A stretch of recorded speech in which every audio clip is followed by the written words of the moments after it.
Hey, friends, welcome back to SpiritYOUality. I am joined by my lovely friend, Josie. Josie, thank you so much for spending some time with me. I'm really excited to get to talk. So, how the heck are you? I'm pretty good. Chilling. I have a couple friends over at my house right now cleaning it for me.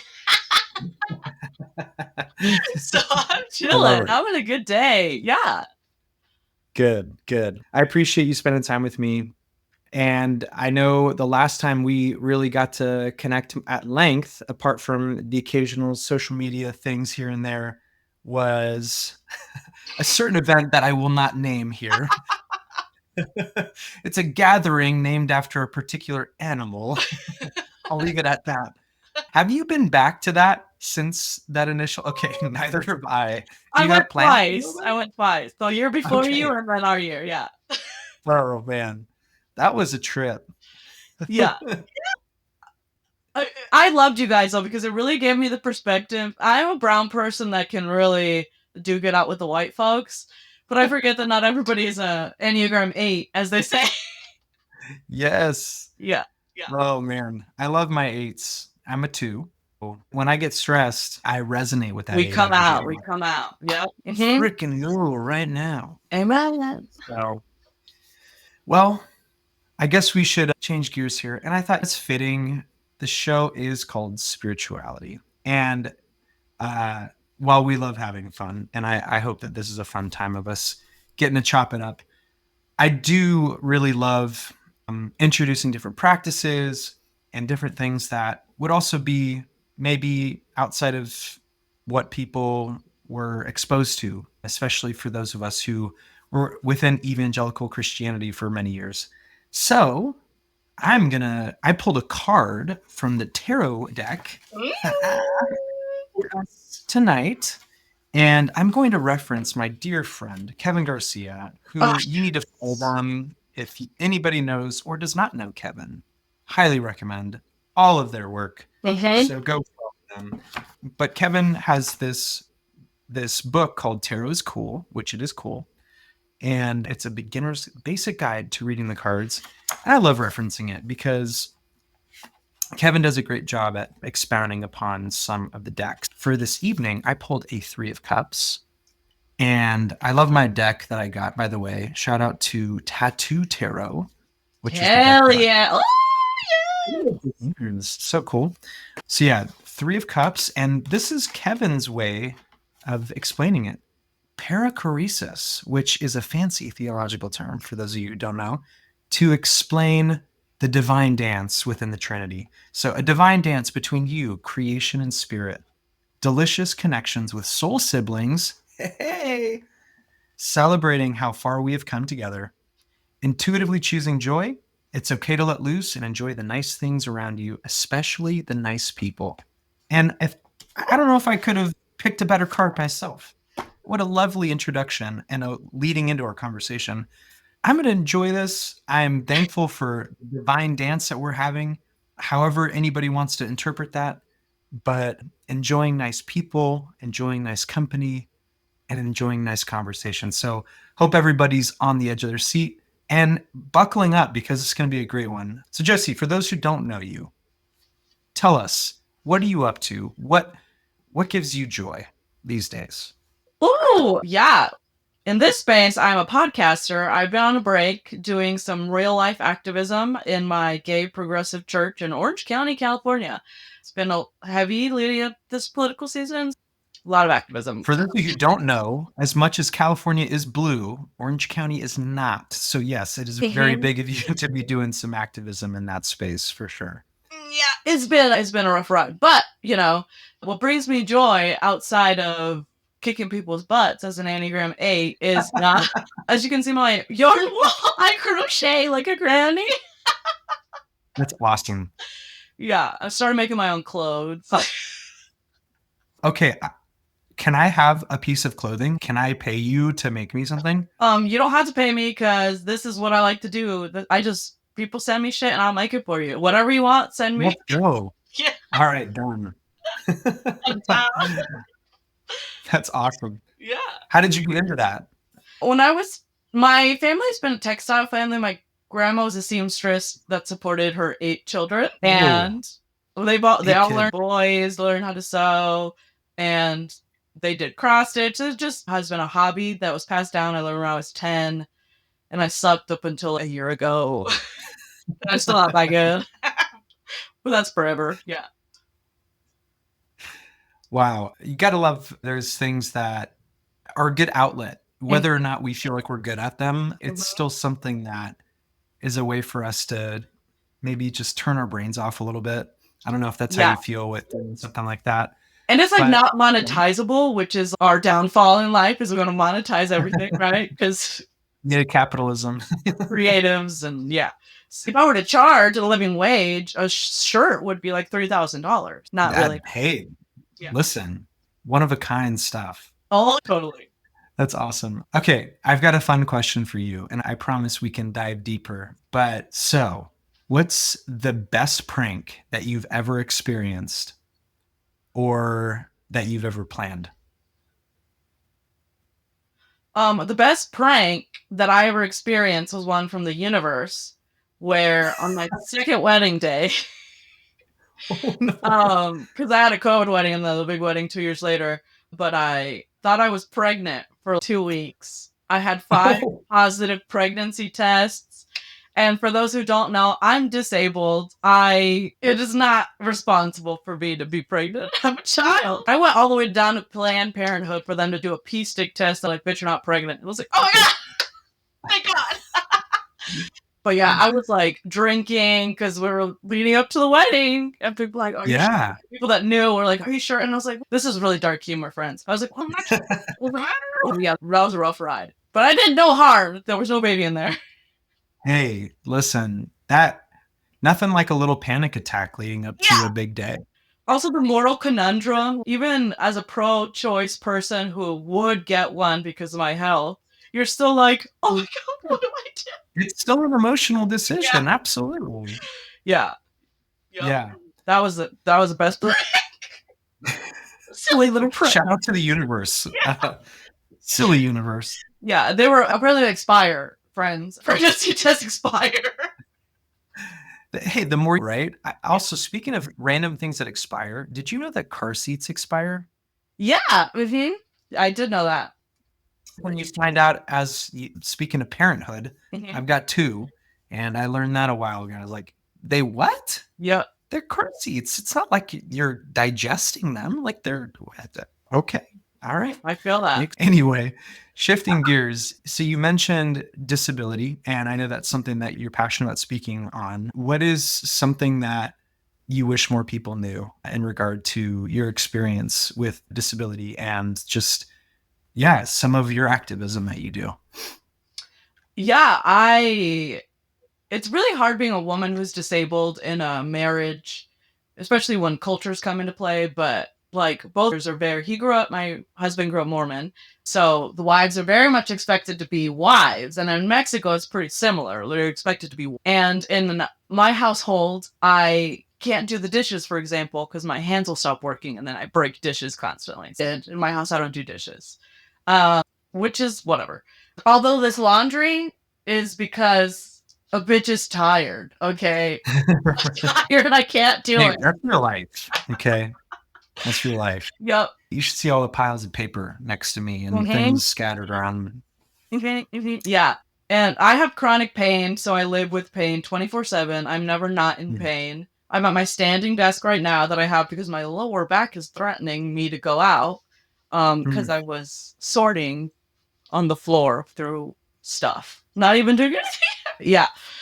So in terms of what I wish people knew, I just wish people believed us. This is like a Mexican experience, but we're expected to be strong and tough and work through hard shit. And I'm a first generation kid, so I have to do everything and twice as good, blah, blah, blah, blah.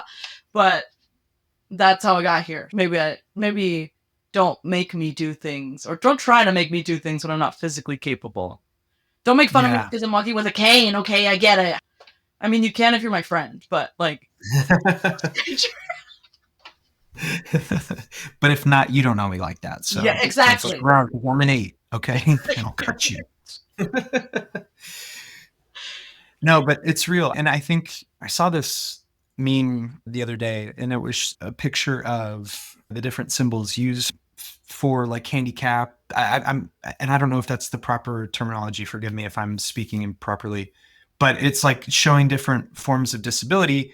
And there was another one that just showed just like a caricature of somebody just standing, and it said, "Not all disabilities can be seen from the outside." And I think that, to your point, whether it's chronic pain or whether it is something that can be visibly seen, or even somebody suffering from debilitating mental health struggles, like disabilities come in different shapes and forms and appearances or non-appearances, right? And what would you say to somebody who feels like invisible, let's say, or feels they're not valid and they're suffering and they're struggling with that? My best advice to people has always been to just stop giving a fuck about everybody. And there's just, you already don't have enough energy in general. Using your energy to like care about what your mom thinks or about what your husband thinks or what, I don't know. In some ways, like you have to have room to be selfish with what you need and not let other people influence you to go above and beyond, because at the end of the day, you're only disabling yourself more. Worse. Yeah. Yeah, that's so true. It's easy to But let. it's like, yeah. No, it's not. It's real. And because how often do we let those outside voices determine what we accept for ourselves, right? We give ourselves permission as far as society allows or deems acceptable for us to give to ourselves. Like, oh, I can give myself this much of a break or cut myself this much grace because this is what's acceptable. Oh, I'm feeling a lot of pain today, or I'm feeling really fatigued, or oh, I'm spiraling in depression. I can barely get out of bed, but oh, I just got to put on a smile on my face and just do my job. We're so complex as humans, and because of how much is demanded of us, Yep. not just from like a work perspective, but just even like showing up in relationships and community and whatever it may look like, there's a certain unspoken expectation that you're supposed to do certain things. And it's no, you can do what only you know you can do, and that's enough. And fuck the people who are going to say that what you're doing isn't good enough, right? Yep.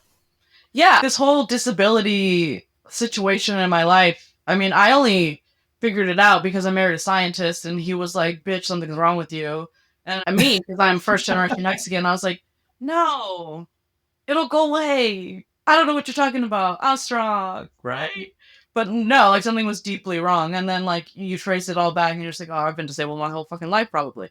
And like, even in my spiritual life, I think of all the things that people want me to be doing, or I thought I would be doing. I thought I'd be this career woman, and I'd be making all this money, and I'd be, you know, being an artist and blowing people out of proportion, or whatever. I thought I'd be bigger than life. Granted, my personality is pretty big, so I don't know how much bigger I was wanting to get. But when you literally can't do anything most of the time, you start to realize that the world is made up. Like none of this matters. And then you start like hanging out with people who want to take care of you or who want to hang out with you despite you feeling like shit. And you start to create this community and you start to invest in your spirituality. And all of a sudden, none of that shit matters. None of anybody's opinion matters because I don't know. There's something about being in constant pain that feels holy. It's stupid, very Christocentric, but like, it feels like I got like a hidden cheat code to speeding up the aging process. Like I'm 80 and 28-year-old's body. No, but it's real that there's something about the unfortunate and really uncomfortable, unpleasant, shitty aspects of life that show us like the contrasts of good that we experience. Like you talk about when you see the difference between people that are only around because it's convenient versus the people that actually value you for who you are and give you permission to show up however, like that's community, that's belonging. Hey Josie, I know you're in pain, and I just want to be here for you. I just want to be around you, and you don't need to do anything except just be. Like, I genuinely enjoy you for who you are. That's love. And that is holy. That is what I think is missing from so much of, especially within church spaces. Yeah. If we want to go there, like how so many people have found themselves on the outside of church walls, right? Because they didn't find that there was permission to be themselves in whatever capacity that looked like. Yeah. So what does that look like for you to encourage that within being in a church role? Like, what does that look like for you to be challenging the status quo, right? Challenging those narratives. Yeah. The most obvious example would probably be my fun friend Rachel at church. She is I mean, I don't know how to diagnose her, but she is, but she comes to church every Sunday and she wanted to start volunteering at church. So every Sunday she picks up the donuts in the stroller full of stuffed animals and she brings the donuts, she cuts them in half, and she's bought like special little tiered trays so she can display the donuts for the coffee on Sunday morning. In our gay church is homophobic and she's like chaotic, Wow. but she's mentally unstable, and that's fine. Mm. But she shows up every Sunday and she's complicated, right?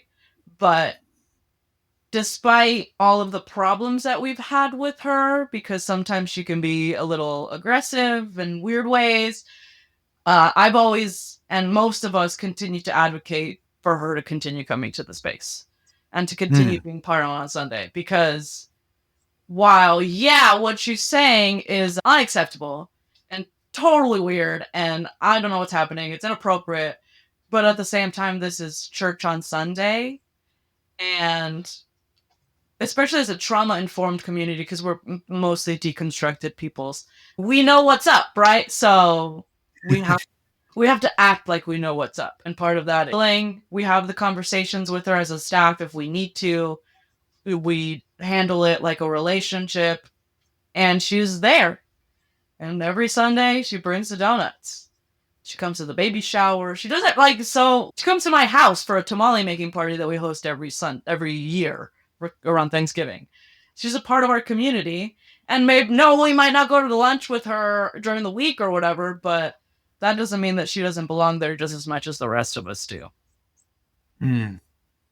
Yeah, and I think there's always going to be people that challenge our definition of love and inclusion, and especially the ones that really find a way under our skin. She does. And yeah. And I think in those moments too, it's wow, even this person belongs in all of their troublesome thinking and behavior or whatever it may be. Like,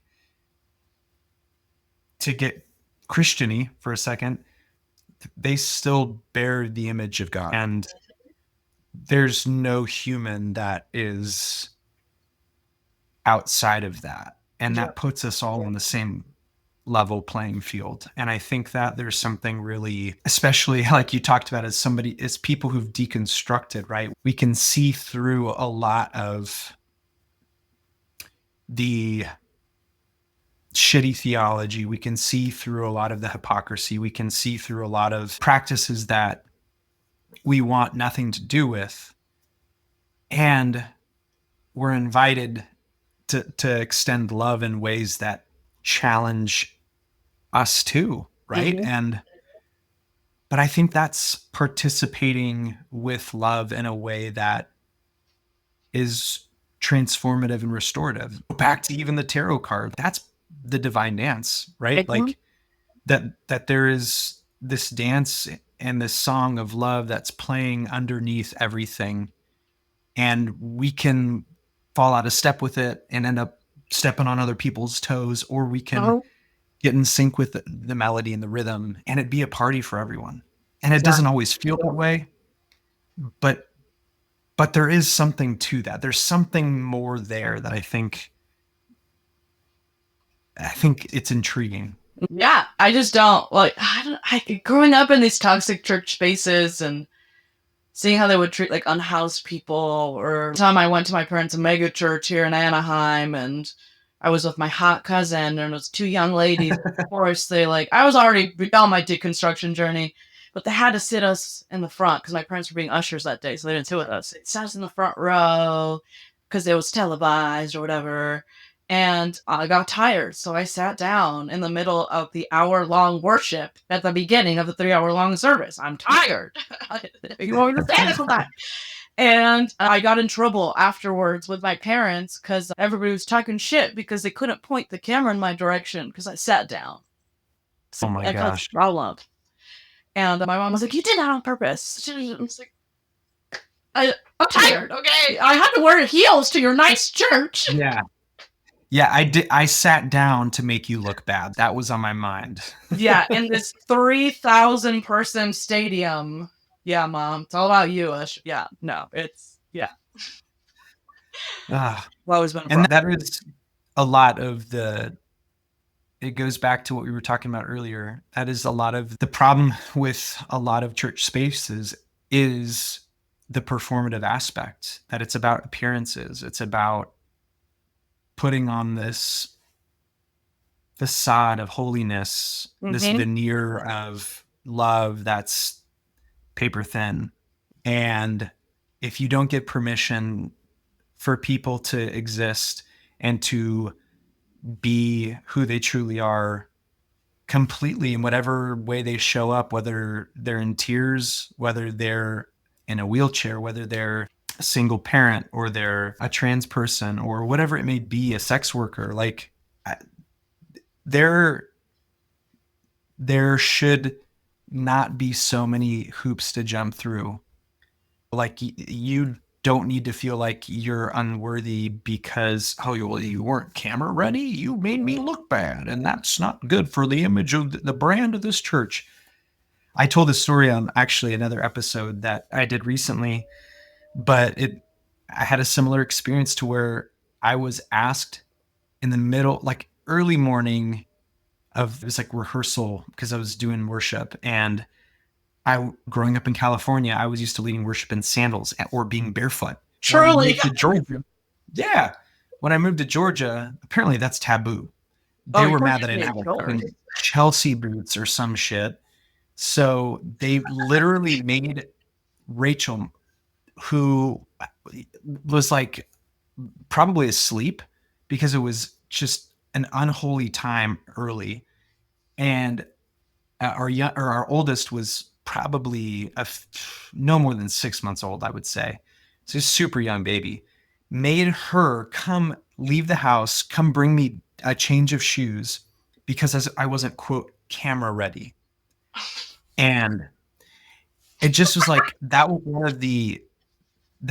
of the last straws for me. I was so mad. If I was like, I should have had the spine to do it then, but that's also because I'm a 2 and I'm not an 8. But if I could go back, I would have spoken my mind and been like, you really think that this is the important thing to emphasize here? And it's just ridiculous how so much of it misses the mark. Yeah, my dad, I remember one Thanksgiving, I was mad at him because we're having a theological argument like we always do. And this time he was like, "Oh, you're not being a good Christian because you say curse words, Josie. You say bad words." And whatever. So he was just basically saying that I was not worthy of respect because I say bad words. Which is funny because look at me now, Dad. I preach at church on Sundays. But it was just like this.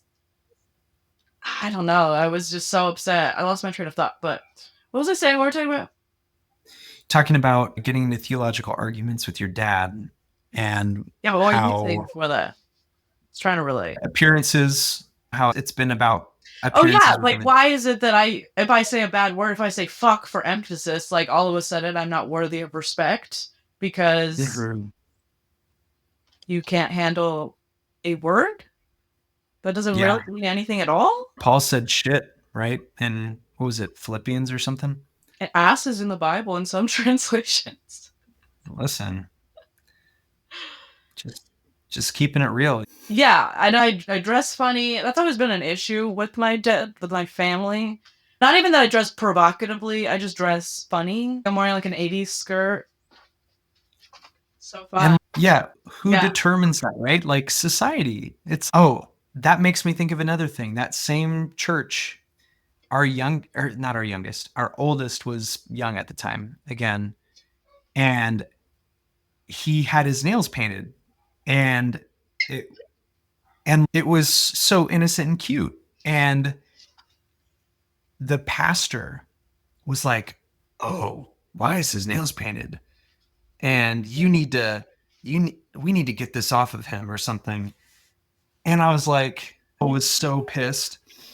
And I could just see her ready to like blow up. She like was biting her tongue so hard, probably to the point of bleeding. But it's just ridiculous. Like, why emphasize things that are so unnecessary? Yep.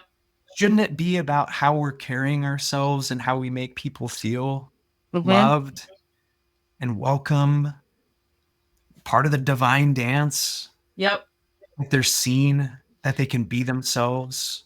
I know. And part of, just to finish my thought, sorry, Very good. part of even why I went with the idea of spirituality and spelled it the way that I did was that our spirituality should center us. It shouldn't be like us on the sidelines. And truly, I see that we and the divine aren't so different. We are essentially one and the same. Mm-hmm. And if we believe that, I see all things connected, I see all things to be truly spiritual in every sense of that. So if that's the case, then like we need to treat everyone and everything sacredly. And yeah, I just think it's really silly when we choose to criticize folks for presenting themselves in ways that make you feel uncomfortable. Like, Yeah. fuck that. I know. This reminds me of my big theological point that always makes my husband / partner really uncomfortable.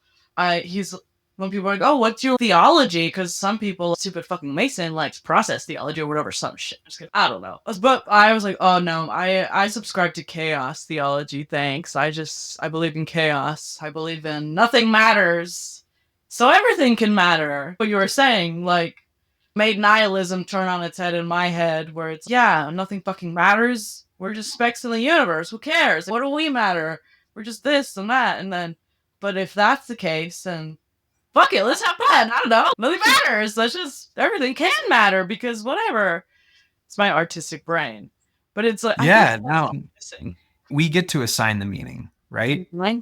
And I think there's power and there's great responsibility in that. That like we can hold things in high esteem that are deserving of that, and also hold things of importance that should not be, and or take our value system and turn it on its head, or put certain Cheeto looking human beings in the spotlight that should not be in the spotlight. All that to be said,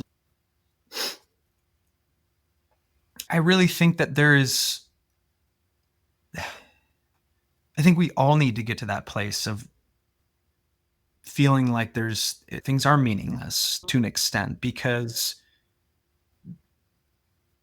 if you don't at least wrestle with that, I think it cheapens other experiences too, honestly. Yeah. Yeah. Not that I always just talk about my husband like a lunatic, but we have these conversations all the time. Because we go to couples therapy. That's really what I'm saying. Hey, shout out to couples therapy.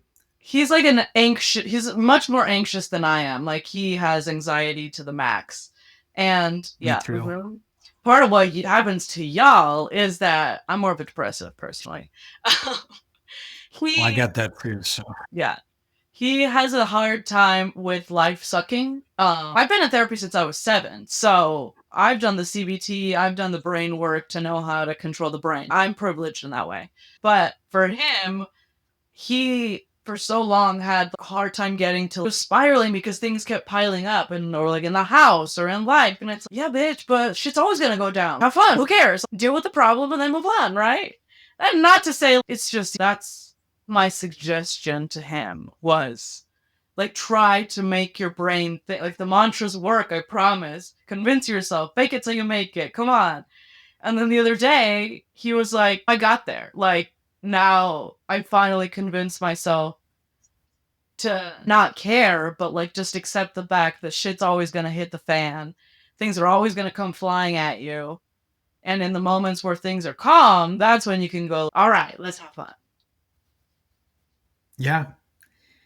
And honestly, I'm fascinated by how we can rewire our brains. The whole fake it till you make it thing is true. There's the danger of spiritual bypassing and us repressing certain things. And that's not what, I don't think that's what either of us are getting at. But the whole point of even mindfulness and practicing those mantras and things really ground ourselves in those positive thoughts and affirmations. Mm-hmm. Those are ways to condition us to think and look for good, Mm-hmm. and find the yin and the yang, right? Mm-hmm. That both life and death coexist, both the dark and the light can coexist, and it's not going to be all good or all bad, and Mm-hmm. those things are just symbiotic. And so how can we practice that equanimity, that making peace with what is, and that radical acceptance? And that's what I constantly, even today, am brought back. Radical acceptance for me isn't so much that it's like a hopeless powerlessness, defeatist kind of mentality. It's this recognition that how I exist right now, how I feel, how I'm showing up is enough. Mm-hmm. And all the things around me, I will find a way through it. I'm And capable. And there's something freeing about that. For me, with my anxiety, maybe your partner feels the same way. I feel so out of control at times. And that's so triggering for me. well, yeah. And it's like this weird paradox that I don't want to be controlling. I don't want to be in control. But when things feel out of control, I spiral and I feel so anxious. But that's an illusion. Yep. And I can just accept the fact that, like the waves of the ocean, it'll Well, ebb and it'll flow. It'll ebb and it'll flow. And it's amazing when you pay attention to even the universe around you, right? There's so much wisdom to draw in, from the phases of the moon to the tides to the changing of seasons to anything. You can find divinity in it all and wisdom in it all. And I think that enhances so much of our experience to not just be, to your point, purely seeing all as chaos, but recognizing that even in the meaninglessness, we can, like a blank canvas, create something with it. It's our yarn or whatever fabric that we're crocheting. yeah, I'm I love it. Wow. No, but it's true. Yeah. I think about too, for me, I found the deepest divinity in myself and giving ourselves permission to find cool things about ourselves. I feel like we're stuck in a culture and a society where it's don't brag about yourself. Wait for somebody else to call you smart. Wait for somebody. And yeah, we should maintain a certain level of self-awareness, but part of self-awareness is also knowing what you're fucking good at. And that's fine. And mindfulness can only go so far if your mind is not a safe space for yourself. Also, the mantra is like you're not doing it just to like you're doing it to rewire your brain into being safe for your thoughts. And so many people are like, oh, you sit in, like, I guess I can sit in silence for hours. I like to drive in the car in rush hour traffic in silence. I could just sit and stare at a wall. I just like to, and most people call this meditating or whatever, but I started when I was young, so I just called it silent. And it's because my favorite hobbies are watching grass grow and watching paint dry. Mm-hmm. Yep. Also, I would stare at myself in the mirror like a psychopath until I loved myself. I was like, you got great eyes. You have great hair. Trying to fight my mother behind me telling me I was an awful, ugly person. I was a psychotic therapy child, let me tell you. Sending your kids to therapy at 7 because they're weird only makes them weirder. So, great mindfulness practices like yelling at themselves in the mirror like you got great eyes. You were successful. Yeah. You were great. But 20 years later, like it takes a long time, so you have to start now and keep doing it, and for the whole life, and then one day you'll wake up 20 years later and think, wow, that shit worked. I feel a lot better about myself. But it's worth it. No, but that's very real too, because I think sometimes, even in my experience now, I'll get in a good habit of being really diligent, of gatekeeping the thoughts that are happening. Like, obviously we can't control our thoughts, whatever, but being really intentional about what kind of chatter is going on in my brain, and like the negative self-talk and some of those things, and feeling like, oh, I'm on top of like how I'm practicing my affirmations and really just having a healthy mindset. And then there are other days where I'm like, fuck it, burn it all to the ground. Like, I'm depressed as hell. Like, this world sucks. Like, life is suffering. Like, screw it. So it does take time. Yeah. And but that's it, giving yourself permission to have a meltdown, and the only way out is through. You gotta feel it. You can't. The more you try to hold it back, the more it'll keep bubbling up and keep coming back. You gotta just push through. According to my therapist. Right. To quote the great philosopher Elsa from Frozen, you shouldn't conceal, but you need to feel and let it go. Right. Yes. Yep. But yeah, you need to be able to have people around you, even if you're not in a place to give yourself that permission, to feel what you need, to grieve what you need, to rage about what you need to. And I think the more that time goes on, I'm realizing, unless I can really sit with the duration of sadness, or sit with whatever not so pleasant emotion is happening, unless I can really truly extract all of that and allow for it to run its course, like, I also don't get to fully experience the good things in its richness and all that it has to offer too, because we can't play ping pong, shutting off certain emotions and opening up to others. It's, if we practice that vulnerability, like, that applies not just to the more challenging aspects of navigating our human experience, it applies to the positive ones too. Yeah. Love, any sort of happiness, like the peace that we want. All of those things are not as vibrant unless we can truly make peace even with the darker side, or the shadow side, right? Yeah, mindfulness is not, we're not preaching prosperity. It's not, be mindful and nothing bad will ever happen to you ever again. Sister. But like, all these 20 years of therapy, for example, I lost my best friend in a really tragic way. She died succumbed to her depression in my house, and I was away, and my partner found her, and it was like this whole like super traumatic thing that brings anybody to their knees. I had to do all of her finances. I had to work with her not yet divorced ex-husband. I had to plan the memorial. I was doing their closing out her business, like all this stuff that's, whoa, I'm 27. I can't, what is this? But because this is when therapy really started to show up. But then, like, I gave myself permission to just grieve. And for 2 weeks straight, I wore all black. I didn't care. I bought a veil. I bought a birdcage hat on Amazon so I could wear it every day. I was like, if this is going to be dramatic, if life is going to be dramatic, I want to be dramatic back. You want a Broadway play? Let's go, baby. I'm ready for the part. And my partner and I, like, having taken care of her for 6 months or whatever, like, this was like losing a child. I'm not going to say it's like that, actually, but, you know, it felt so tragic. And then the mindfulness was able to get us through, which sounds stupid, but in situations like that, it's so easy to blame yourself, and you're all this guilt but from the very beginning, my partner and I, because we've done so much work, we're able to accept, there's no guilt to be had. This is nobody's fault. This is just a disease. And the grieving process so much more full of love, because I didn't have to leave room for guilt or shame. It was just missing her.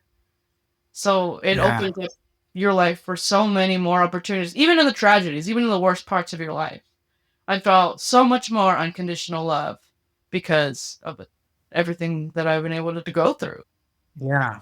And what I love about how you expressed that was you didn't care how you came across. You were going to just do what felt right.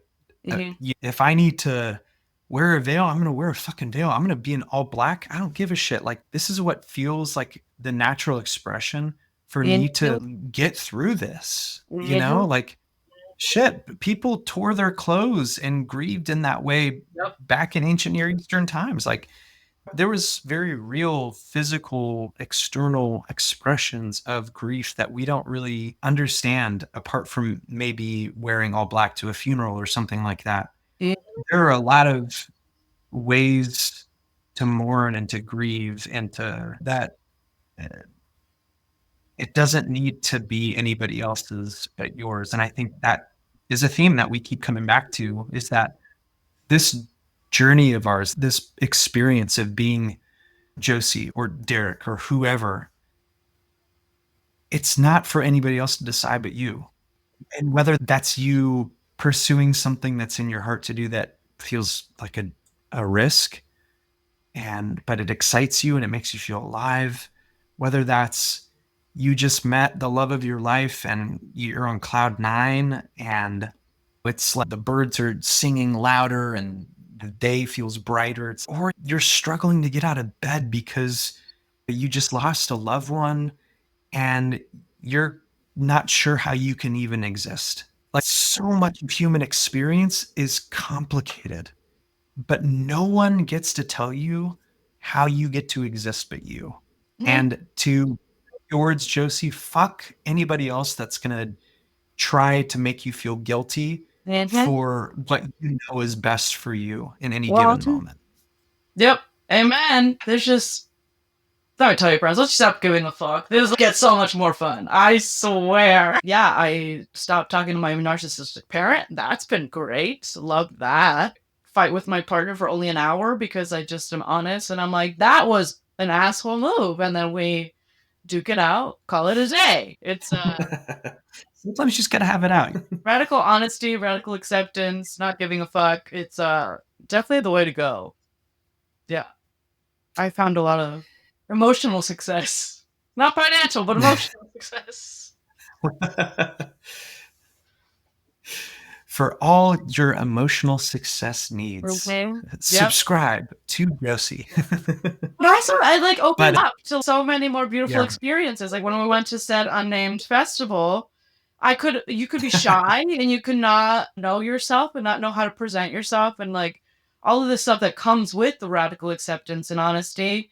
Like people, I'm not just confident because I think I'm the shit. I just don't give a shit. That's how it goes. And then I can just step into a room full of amazing human beings and just exist, coexist, connect spiritually, and it'll be fun and great. And I don't have to have this barrier of my own anxiety. Granted, I still struggle with it. It's still a work in progress. It gets easier, and it's so much more fun.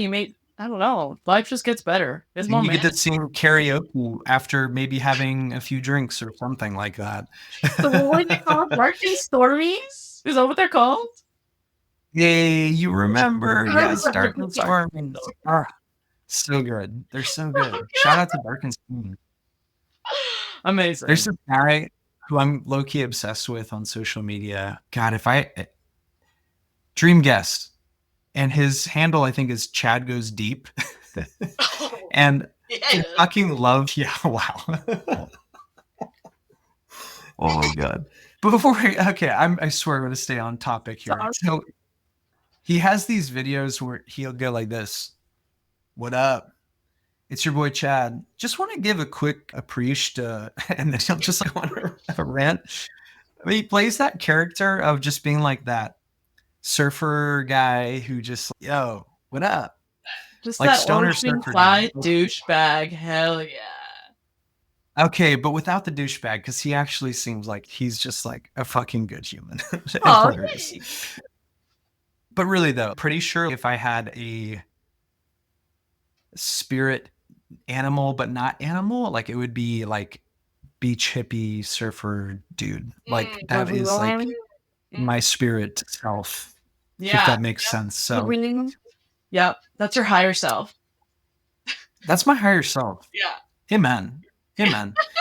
What's your higher self? Now that hippie surfer dude. I think my higher self would probably be, I forget her name, but she's that super famous Chinese pirate from way back in the day.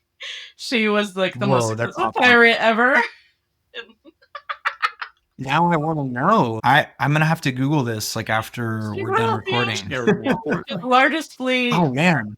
She couldn't be taken down, so they had to pay her or something to stop pirating. Yeah, she was about That's so badass. And that totally fits. That totally fits. You That's got an amazing. historical, yeah.